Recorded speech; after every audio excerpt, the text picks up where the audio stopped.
agora é centroavante do Flamengo. O resultado foi construído com tanta naturalidade e é tão confortável, aparentemente. Primeiro que ele tem mais impacto, eu acho, nesse momento,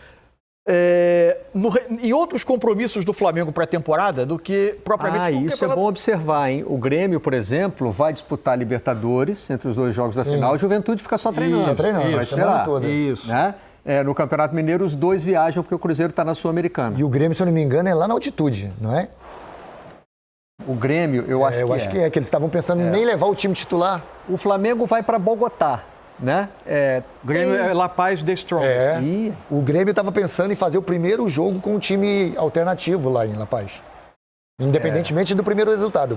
E talvez esse 0-0 reforce a decisão. Mais, exatamente. No caso do Flamengo, no caso do Flamengo, acho que é o oposto, né? A tranquilidade construída nesse primeiro jogo, com o resultado de 3-0, pode permitir ao Tite levar os titulares para Bogotá, jogar o tempo inteiro e depois avaliar para o jogo da volta. E eventualmente poupar boa parte deles, pelo menos do início do jogo do próximo fim de semana, eventualmente colocando em jogo alguém caso algo inesperado, o que é a essa altura bastante inesperado, que o Nova Iguaçu sai dar a volta nesse mata-mata. O Flamengo tem o Milionários no meio da semana e depois recebe o Palestino após o segundo jogo da decisão. Recebe o Palestino no Maracanã. Então são 2 rodadas de Quarta-feira, quinta. O Flamengo é dia 2. O Flamengo joga no dia 2. O Flamengo é terça, não é? Não. Terça agora, né? Terça agora, dia 2. E depois quarta, dia 10, contra o Palestino. A segunda rodada. Depois de ter jogado, aí sim no domingo, o jogo contra o Nova Iguaçu. O jogo, assim, se você olha, esse é o lance do gol do Pedro que terminou anulado, né? O Nova Iguaçu, ele chega onde chega, para mim, muito por ter organização, por ter a capacidade de jogar com bola, por ter coragem de tratar a bola bem, sem as limitações que normalmente os times menores impõem a si próprios, né? E teve uma entrevista legal do Carlos Vitor depois da vitória sobre o Vasco, dizendo, olha, a gente chegou até aqui assim, Isso. Não dá para mudar agora. Embora o jogo contra o Vasco já tenha sido de menos posse de bola, lógico, né? Isso. Contra o grande você vai E o primeiro jogo com o Vasco que ele dominou, ele também cedeu uma quantidade grande de finalizações. É um time que, ele defensivamente se aproxima mais do que tradicionalmente a gente vê dos times menores e com a bola ele se diferencia mais. Acontece que erros como aquele que quase resultaram no gol do Pedro e acabaram resultando no terceiro gol do Flamengo, no gol contra, eles são habituais. O Flamengo jogou uma partida, para mim, abaixo do que já jogou. Eu acho que o Flamengo ainda tem algumas questões. É estranho falar isso após uma campanha de tanta imposição no Campeonato Carioca, mas eu acho que o Flamengo é um time que evoluiu em diversos aspectos ao longo dessa campanha. É um time que pressiona melhor, é um time que, obviamente, se defende bem, é um time que, quando está no campo do adversário, tem recursos ofensivos melhores do que tinha. Para mim, deixava algumas dúvidas quando era pressionado para sair de pressão. O Nova Iguaçu poucas vezes impôs isso. Acho que hoje o Flamengo, em diversos desses aspectos, fez um jogo abaixo. Um jogo num ritmo mais lento. A pressão ofensiva do Flamengo variou ao longo do jogo. O movimento do Maicon, lateral esquerdo, vindo para dentro, causava algumas dificuldades. Achei o De La Cruz e o Pulgar com muito espaço para cobrir em alguns momentos. O Nova Iguaçu chegando. É verdade que quando chegou em mais arremates de fora da área do que em situações muito claras de gol. E achei o Flamengo com bola no campo adversário, com muito erro de passe, muita decisão errada e um ritmo nessa circulação de bola mais lento. Ainda assim, tem coisas muito positivas no time, né? Eu acho que é até natural. Eu estou contigo em todas as suas colocações, mas eu acho natural, porque o jogo se tornou muito confortável, né, mano? E quando você tem um time tecnicamente muito superior, e o Flamengo a gente não pode sair dessa situação aqui, o Flamengo é muito superior ao Nova Iguaçu. Então, quando você vê que a pegada do Nova Iguaçu não era aquela mesma que estava tendo nos jogos anteriores, a organização não estava sendo aquela mesma, principalmente nos jogos contra o Vasco. O Flamengo tomou conta do jogo, e aí você começa a perder um pouco o foco, a perder a concentração do jogo, né? A diminuir ao resultado aparecendo. Você sabe que a cada momento que você acelerar o jogo, que você forçar mais um pouquinho, você vai chegar com facilidade. E o Flamengo chegou. Quando o Flamengo quis chegar no gol do Nova Iguaçu, o Flamengo chegou. O Flamengo poderia ter ganhado foi de 3, poderia ser 4, poderia ter 5. E assim, aí o Flamengo muda ainda, né? E aí a gente vê o nível, né, das mudanças. É quando você faz essas mudanças e o Flamengo pode aumentar o ritmo. E não quis aumentar. Então, assim, a dificuldade mostrou isso ao Flamengo. O Flamengo não tinha um adversário competente para aumentar o ritmo, para aumentar a dinâmica. E isso dentro de um campo, isso vai minando o jogador. queira ou não queira, ele vai se sentindo mais tranquilo, mais confortável e vai diminuindo o ritmo.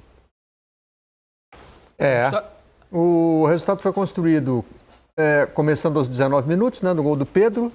Essa é uma construção interessante. Já teve a ameaça do segundo gol no fim do primeiro tempo. Isso. E o segundo não demorou tanto para sair. Não. Agora está me escapando a minutagem. O segundo So what is ClickUp? ClickUp sai com 8 minutos. 8 minutos do segundo Ou seja, né? E aí já num cenário de jogo diferente. Né? Vai naturalmente. O Nova Iguaçu começa a tentar também buscar um gol de empate, tentar ficar vivo para o segundo jogo da final e acaba cedendo um pouco mais de espaço. Aliás, o segundo gol sai num lançamento muito bonito do Luiz Araújo. Que não fez uma grande partida, mas faz um passe em um lançamento longo e muito bom para o Cebolinha criar a jogada do gol do Pedro. Muito bonita para mim foi a construção do primeiro gol do Flamengo. O Flamengo normalmente faz o quê? Ele sai jogando com os dois defensores, o Ayrton Lucas, em geral, inicia um pouco mais próximo, né? O Varela adianta um pouco para a linha dos volantes, quase sempre junto com o Pulgar. O De La Cruz, ora por trás, ora um pouco mais perto dos 4 homens de frente, fazendo até 5 homens chegando à frente.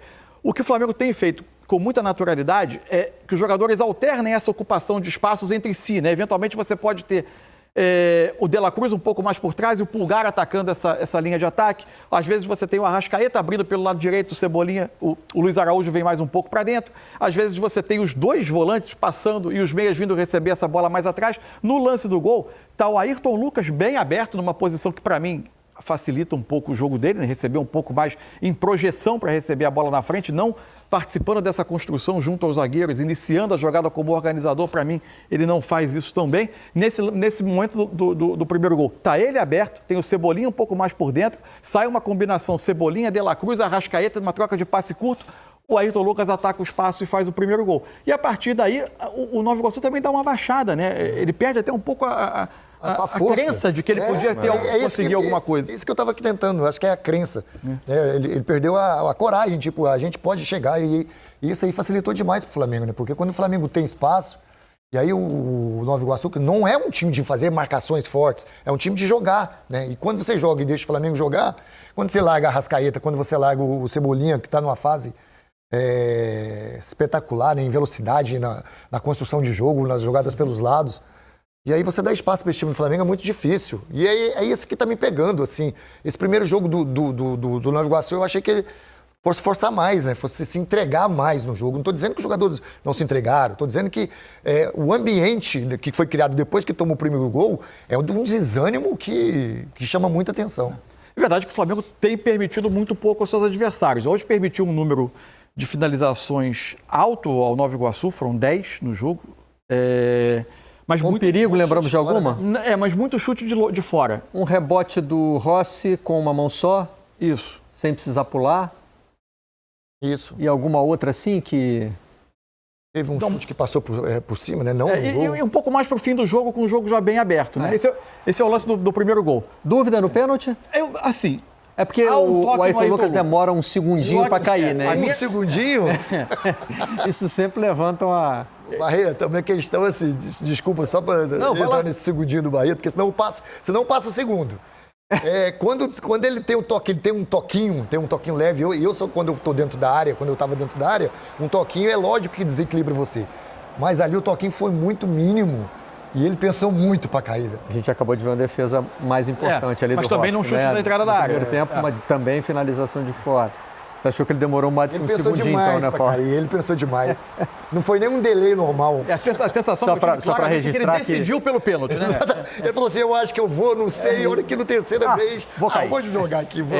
Só para destacar que a gente vai ter o PC Oliveira daqui a pouquinho. Então ainda bem, graças a Deus.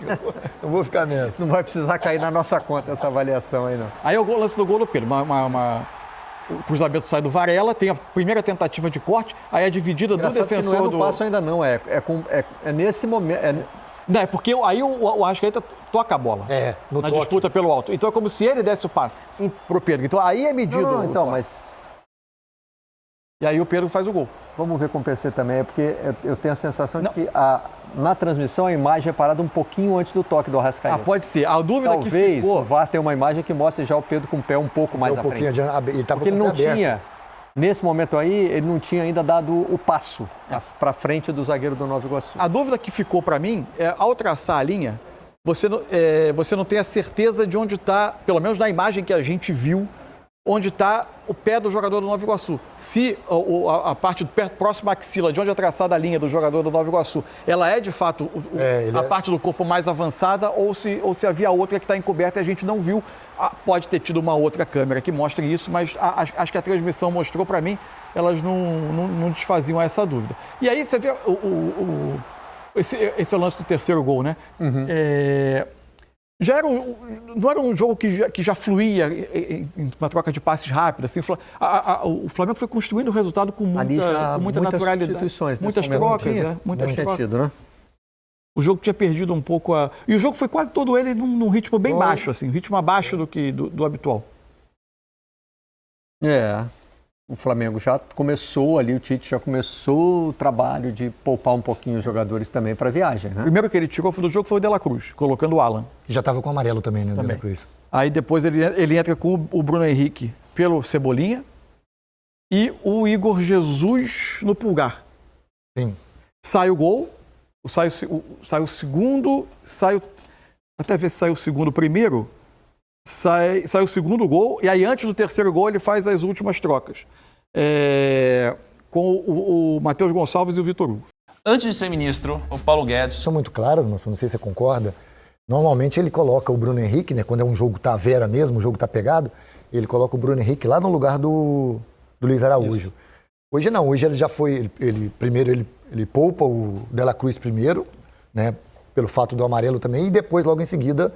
O Cebolinha, né, que é um jogador que vai ser importante para ele nessa Libertadores, né, que está vindo bem, e coloca o Bruno Henrique na posição original do Bruno Henrique, né, do lado esquerdo. Então, assim, já vai mostrando que é a maior preocupação dos jogadores que tem mais preocupação, né, em relação a esses jogos, né, esses jogos em seguida que o Flamengo vai ter. Agora sobe a exigência, né? A partir de agora, é verdade que vai ter a volta da final do Campeonato Carioca, com o Flamengo com uma ampla vantagem.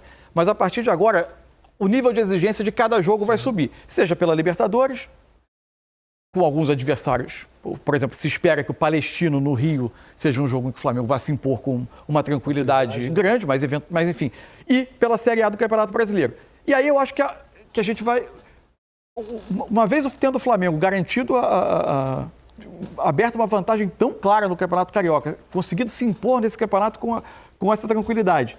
A grande questão é, eu acho que mais do que discutir o que será o desfecho do Campeonato Carioca, é o que é a projeção desse Flamengo para o campeonato. Você quer um termômetro mais forte. Né? É isso. Então, assim... Lá em cima. Onde eu acho que estão as questões sobre esse Flamengo. Repito, o Flamengo é um time que hoje melhorou demais quando ele pressiona ofensivamente. O Flamengo se defende a própria área muito bem. Ele permite muito pouco a cada adversário. E ele melhorou quando tem a bola e se coloca no campo contrário. Onde eu acho que ainda tem questões para a gente avaliar sobre o Flamengo. O Flamengo quase sempre que foi submetido a momentos de alguma pressão bem executada do adversário na sua saída de bola. O Fluminense fez isso em alguns momentos dos Fla-Flus, e isso ficou mais claro.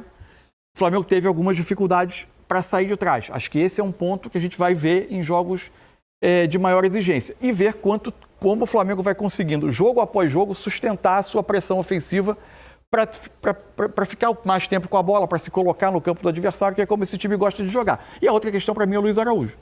Antes de chegar no Luiz Araújo, essa questão da saída de bola, ela aparece mais quando o adversário dá espaço para o Flamengo, em vez de pressionar lá na frente? Não, quando pressiona. Eu acho que o Flamengo tem mais dificuldade quando é pressionado. Uhum. Se a gente pega... A amostragem não é grande, né, no Campeonato Carioca de quem foi pressionar o Flamengo.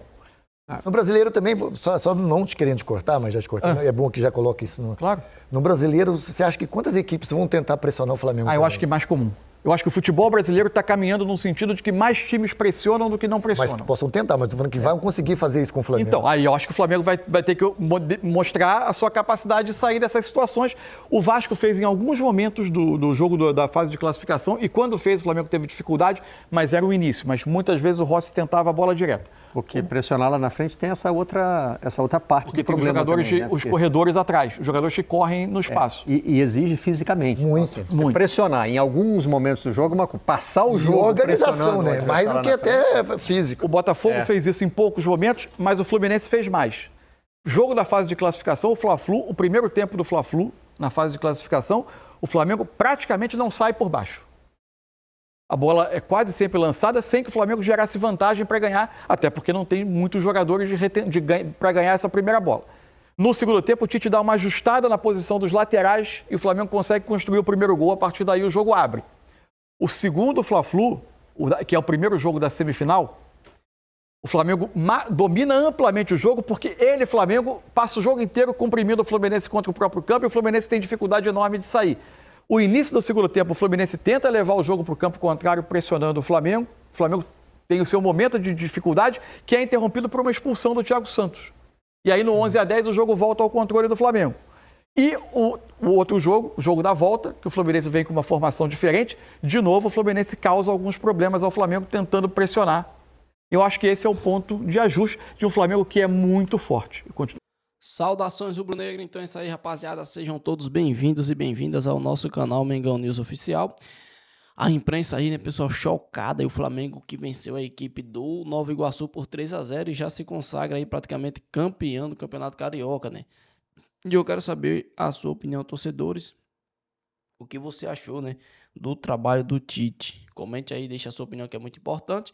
Se você não é inscrito também, inscreva-se no canal, deixa o seu like, ajude o vídeo a bater a meta de 100 likes, se Deus permitir. Mais tarde voltarei com mais informações do nosso Mengão.